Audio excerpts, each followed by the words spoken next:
ni kau nak Panas sikit.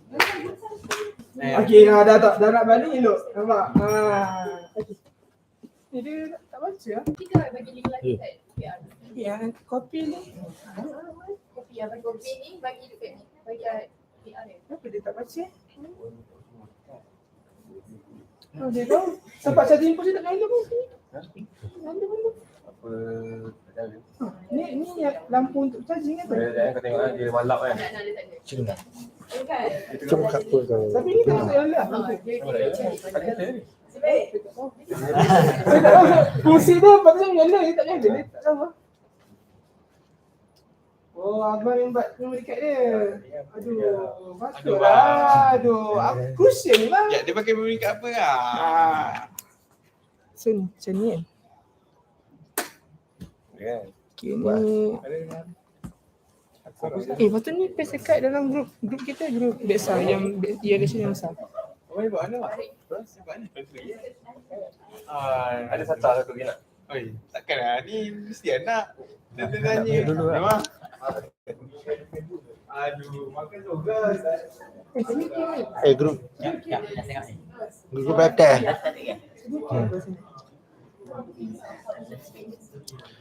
Hantar kat ni. Grup ni. Berarti. Dengar. Kuat ke? Memang kuat kan? Kuat lah dengar. Okey. Aku rasa bawa sikit ni. Contoh ni.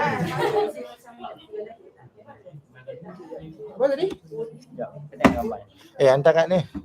Hantar dekat dalam grup besar tu. Grup besar election Copy paste ayat dia sikit. Apa jadi potong? Biasa. Kalau dia potong ni tak boleh potong. Tu. Macam tu je lah. Macam mana sah? Ayat dia mana tadi? Let's go semua. Sini okey. Kecil kau buat Tapi kalau aku zoom nanti okey kan? Main zoom. Mana ayat dia?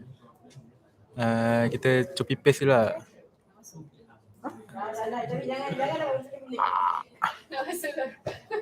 Okey sini. Tapi apa jadi? Dia dah bagi. So, Bagi. Dah aku pernah dah. ini kan? Ini untuk kawan. Kalau cakap benda Ni lah. Ini kan? Ni bawah untuk use. Untuk kawan lah. Cuma kita bawah je lah. Terus ni lah. lepas tu nanti kalau contoh lah kita saja dah tahu. Zoom sikit. Zoom sikit dia. Zoom. Lepas tu main zoom out balik. Tapi limit di sini lah. Sini lah. Dia punya. Apa dia malam sikit eh? Malap. Tengok sikit main. Daripada Dia YouTube. belah sana. Belah sana yang nampak macam pula. Tak, dia ni atas stiker daripada ni kan. Dia nampak malam. Tak. Yang ni ni malam. Macam ni lah. Kau kena bagi macam ni tau. Atas tu. Siapa ni? Atas tu dia kena poster. Maksudnya kalau aku zoom out, dia nampak ni. Poster ni orang kaki tak nampak tak bagi. Tapi poster sini okey. Apa soal? Sini okey. Belah. Sini okey kan? Nampak poster kan? Kalau lagi kalau nak buat seorang dia boleh lah. Macam dia? Kalau tak seorang pun just nampak awak sendiri. Kalau ingat yang kanan ni tu zoom laju. Kalau ni zoom belakang sikit, zoom dia lebih fokus lah. Lepas tu button tengah ni, button depan zoom ni button bulat. Button ni kau tekan baru record. Ini dah start dia kita record. Agak-agak saya semua dah dua ni. Tak apa, nanti tunggu arah PC lah. PC kata record, kau record lah. Tekan button. Nanti tunggu arah PC lah. Record yes. Thank you Dia lupa dia tak habis lah. kalau dia tak betul kau, dia tak tekan record, salam kau lah. Kalau dia tak betul kau, dia tak tekan record, salam kau lah. Alah bodoh. Sebab kau okey? Alah bodoh. Nanti tekan tau. Itu kena tekan kita zoom tu. Nanti sini kau record. Dah habis, kita PC dah habis, keyboard turun balik. Okey. Betul tak? Ya, enggak.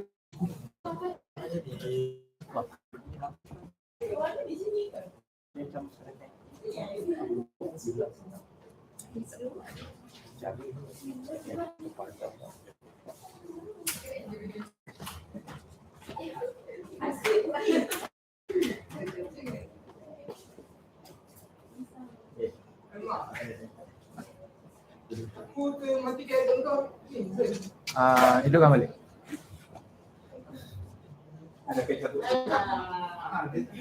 Sorry, tak ada ketika je. Sorry.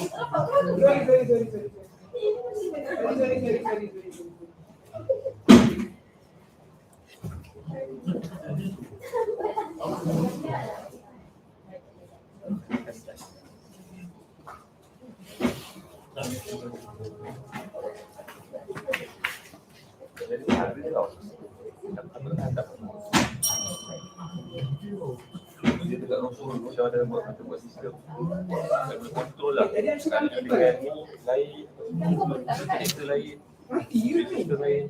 Tak kau tekan habis. Ya, aku dah beritahu dia mana yang kau kan? Aisyah. Esok Ayu ni kan? Aku Aisyah, Zul. Kan? Malam ni kau tiga kan? Dengan Aisyah. Aku rasa salah orang. Ayu ni esok.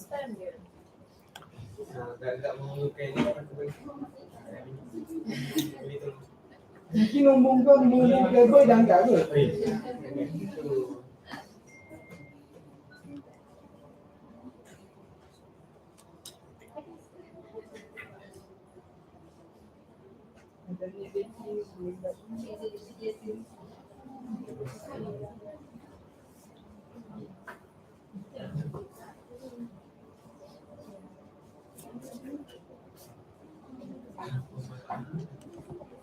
Tak nampak gelap tengok. Aku nak tengok.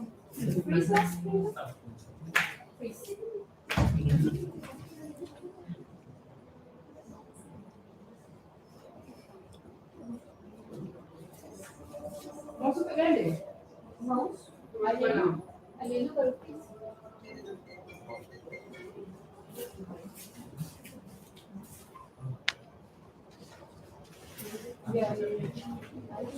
Jangan kan. Nampak malap sikit.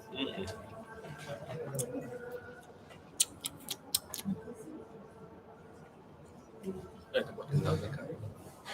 Tak buat. Itu yang buat ni kat tengah zakat. Sebenarnya tu sama lah. Sama je. Kasih lah. Yang kerusi pun tak nampak. Tak hitam.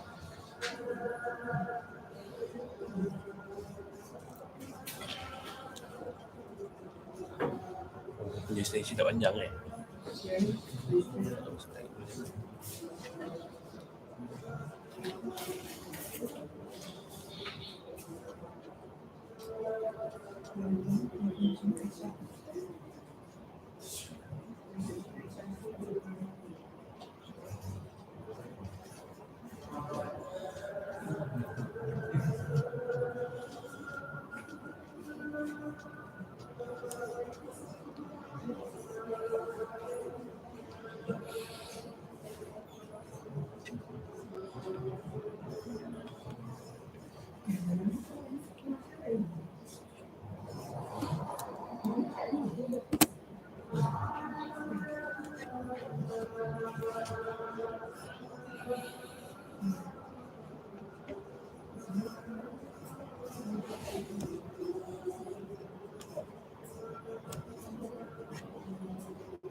Kau lalu pun dengar Nanti kau kat dia.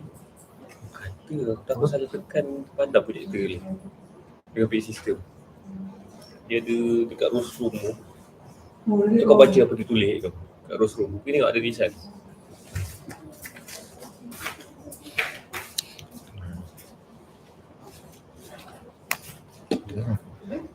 Kan? Saya lah. Jangan jauh lah. Kata pada projektor lah, tak tahu. Sekarang yang light macam SYS apa? sistem. Sekarang yang light cuba ni tak? Yang ada light tu ada tak? Kat tu.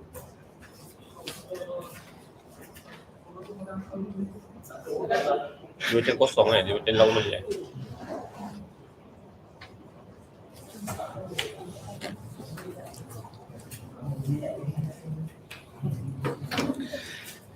Kau punya laptop tak padam dah kan? Stay macam tu lah.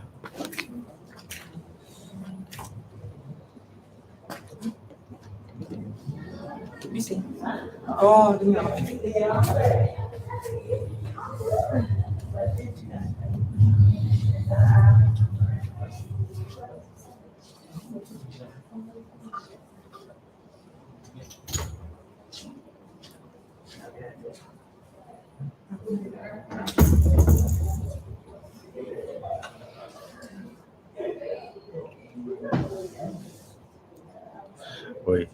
Oi ya, oi.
Wah, masuk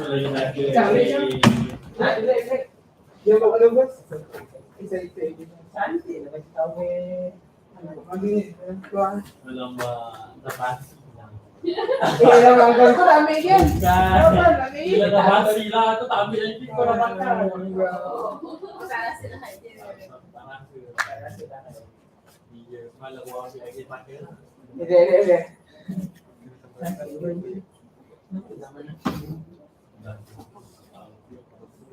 Dia.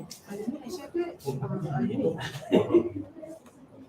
Ayuni Siapa Ayuni? Aku tanya dia dulu. Mana?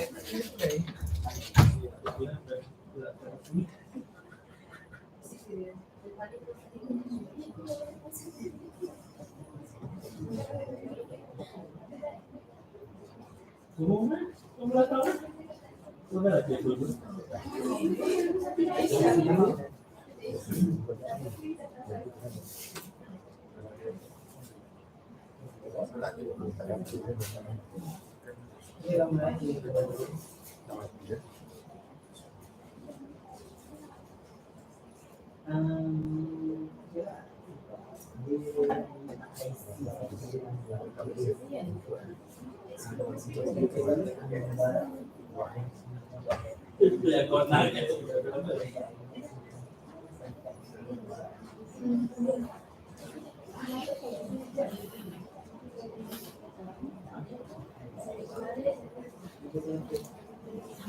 Tak di 15.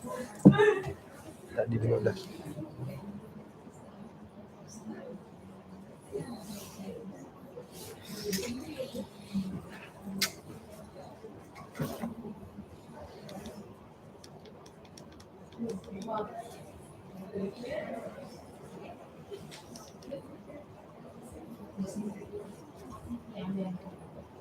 Zoom.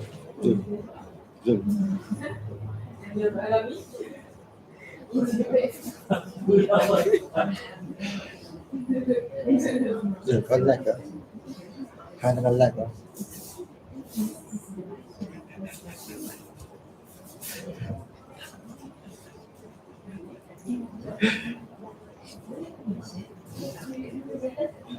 Kadang-kadang ada trik bagi melakar.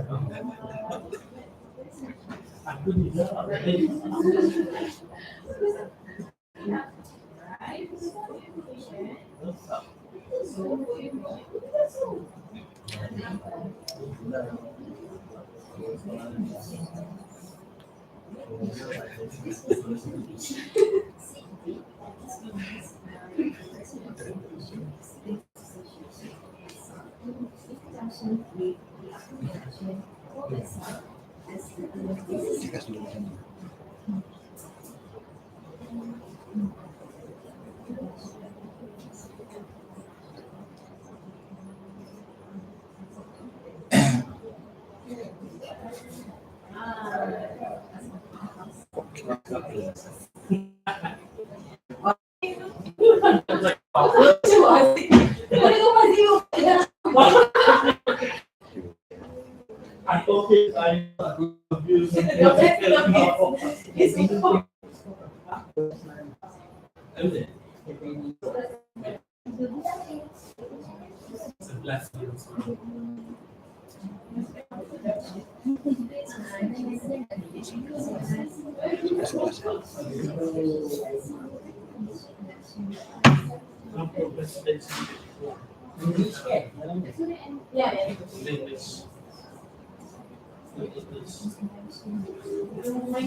Jangan melapor dulu. Ada gila. Gila.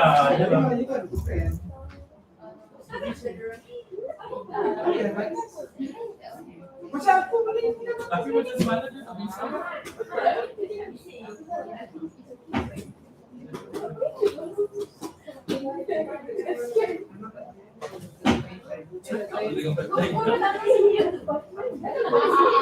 Kau memang sakit hati dengan Intan lah.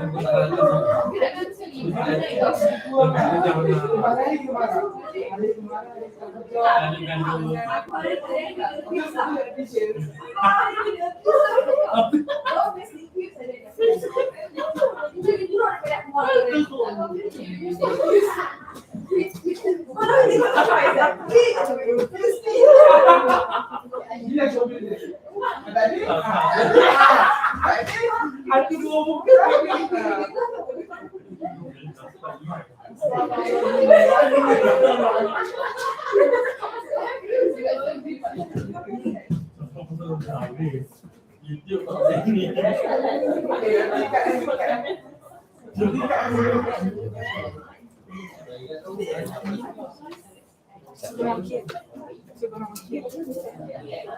Memang biasa tu. Sini terang. Dalam tu gelap eh? Aduh. Gelap teruk ni mana?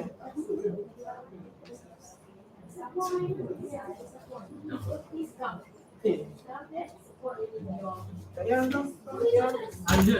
Ada seorang keluarga barang.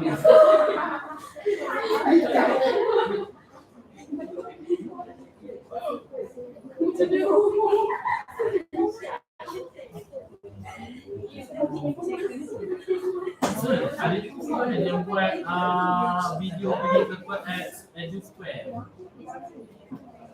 Kita punya program apa? Community pendidikan chat. Ada lagi ya? Uish. Gila macam tak tempat lampu ni siang. Tahu. Aku ada program nak Silap dia dulu. dia dah ada pendidikan. Lampu depan tu tak ada. Switch dia. Agak gelap sebenarnya. Kalau zoom macam mana? Kalau zoom. Cuba kita zoom.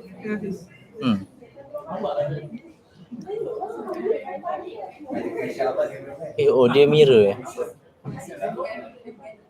Phone. Lipat story. Sekejap.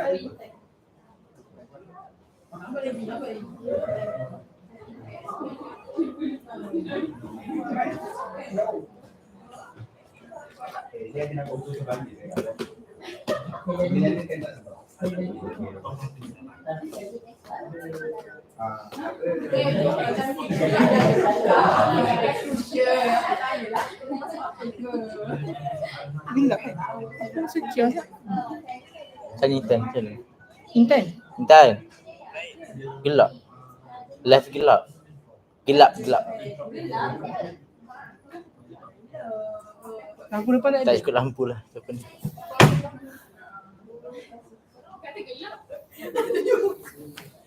Gelap sangat ke? Oh gelap. Lighting. Lighting tak ada. Tak nampak aku dah yang Kenapa terbalik? Oh. depan tu tak ada lampu ke sini? Kalau sini tu Kalau ada lampu mesti ada switch kan dekat atas.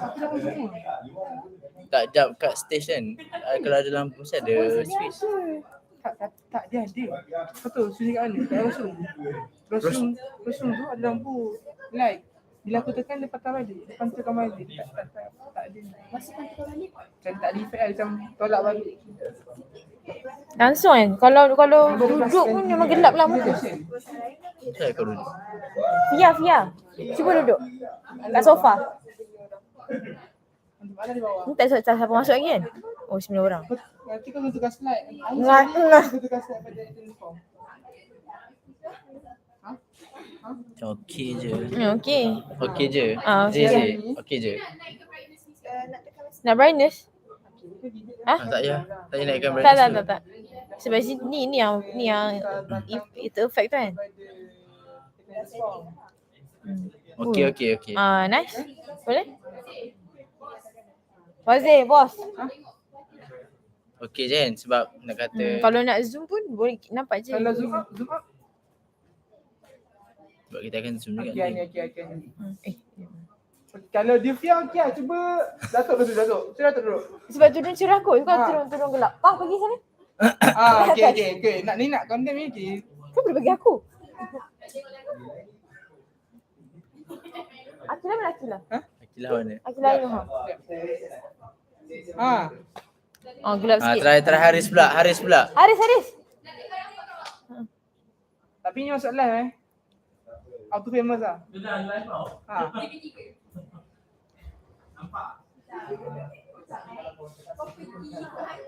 Okay, zoom ke Haris. Oh, ni gelap sikit. Okay. Okay. Okey je. Kita maafkanlah gelap-gelap tu. Okay. Nice. Repost story siapa? Fia, Intan. Aku. Tak naik pun? Ke tak post lagi? Dah. Baru masuk. Tak naik pun. Oh, tengah upload. Dah. Tak ada tadi dia. Weh, tadi sumpah ni dah ni. Tak ada pun. Tadi sumpah ni dah masuk. Ish, peninglah aku. Apa warna merah? Okay, boleh turun dah kot. Boleh turun dah. Yang dia form warna merah. Dia QR. Yang QR kecil. Okey, naik dah. macam tak yakinkan 12 dah. Dah kan? Okay. Tadi susah tak jam kau? Macam ni?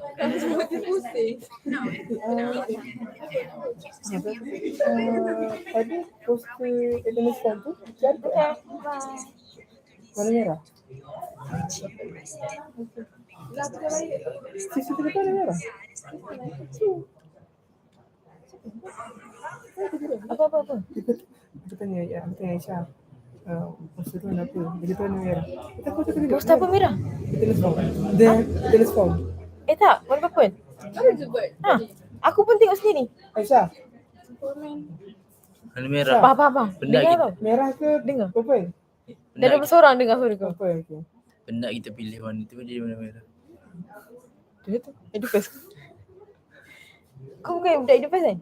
Okay, berambus. Kau bungkus ni? Awak ni? Kau ini election kau Edupes. Tengok dengan dah mesti abuse. Aku baru pernah start ni. Saya dah boleh go start walaupun tak ramai. Okey. Terus je. Sebab ada je yang tengah tempat luar. Macam Duduk teater. kan ada penyokong Hakimah 2-3 orang. Oh, saya tak masuk. Bukan termasuk lah. Dia tunggu nak start kot. Sebab dia setiap bawa Ni ni aku rasa lepas pukul 10 ni mesti ramai. ada mogok ni. Mesti ramai lepas pukul 10. Orang ada kelas tu sekarang. Yelah. Rabu. Hari Rabu kan. Tak kena. Kau pernah boleh cerita?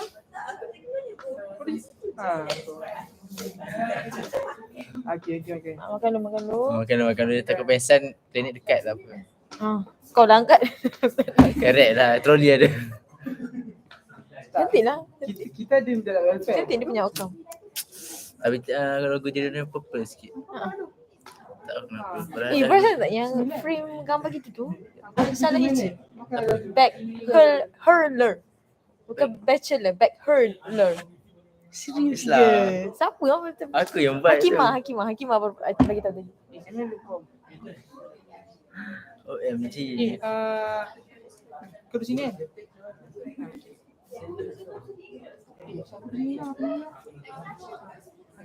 Back curler. Bachelor. Fiz. Tu letak kat sana. Bagi Aisyah pegang. Bimbang tu. Oh, ini office. Baik dia mah. Demam lagi ke? Tak salah ke aku lah kiranya. Kau lah, kadang-kadang kau lah. Oh, Semua tak. biasa kena. Dia lah, okey lah. Kau lah starter. Dah ambil dah kamera aku nak balik. Takut jangkit. Ambil. Kau kena salah intan juga. Intan yang bagi kaki. Turun turun masih ibu dah. Mesti. Lagi tak turun.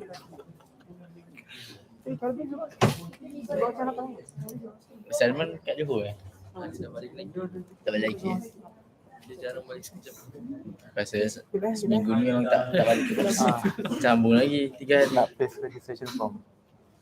Minta dekat ya. Nanti aku sudah hampir dekat dalam Google WhatsApp. WhatsApp yang besar tu. Nanti kau tulis attendance form semua besar. Lepas tu paste. Lepas tu buat pin kan. Tak saya nak pin. Nanti contoh kau cakap apa-apa, nanti kat sini dia akan tuar 3 titik tindiau sini. Kau tu kau pin check. Okay? Okay? Alright?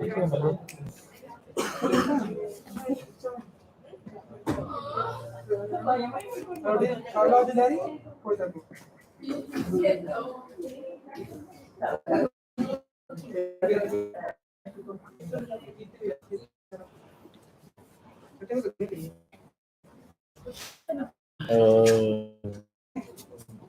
Gelak. Apa nanti lampu? Mana lagi?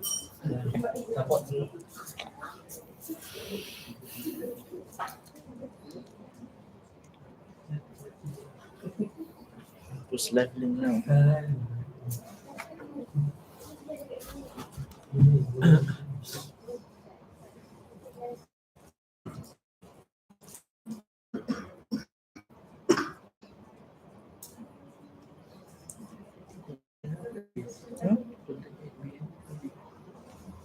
Yasin. Oh, kau tiba-tiba biar. Yang kedua harap sudah.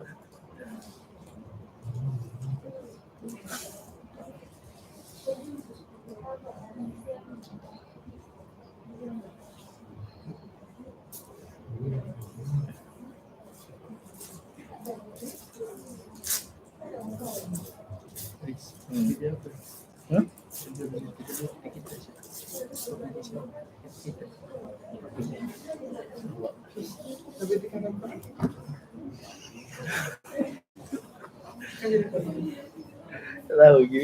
Tak tahu. Nanti kita ni yang sebelum tu kita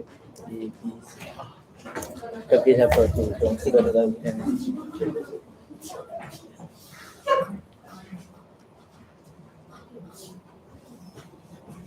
Rasa macam kuatkan adik kot. Dia dari segi lelaki kan macam supporter dia banyak.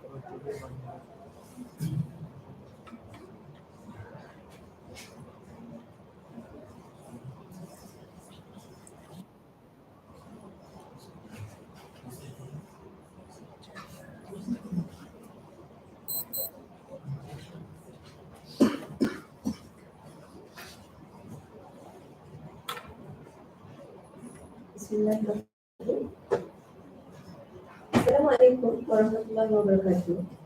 Welcome to the Presidential Seat Debate organized by Bachelor of Education Students Association, BEDSA, Election Commission for 2022-2023.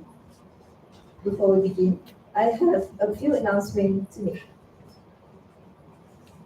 Firstly, we wish that everyone remains until the end of the program to ensure that you do not miss out on any important information shared throughout our discussion with the candidates. Next, please ensure that your devices are switched off or turned into silent mode to avoid any interruptions throughout the event. If it is an urgent call, please leave the hall first before taking the call. Thirdly, candidates are reminded to be prepared as you will present your manifestos in the second session. Each candidate is allowed to ask questions to the presenting candidates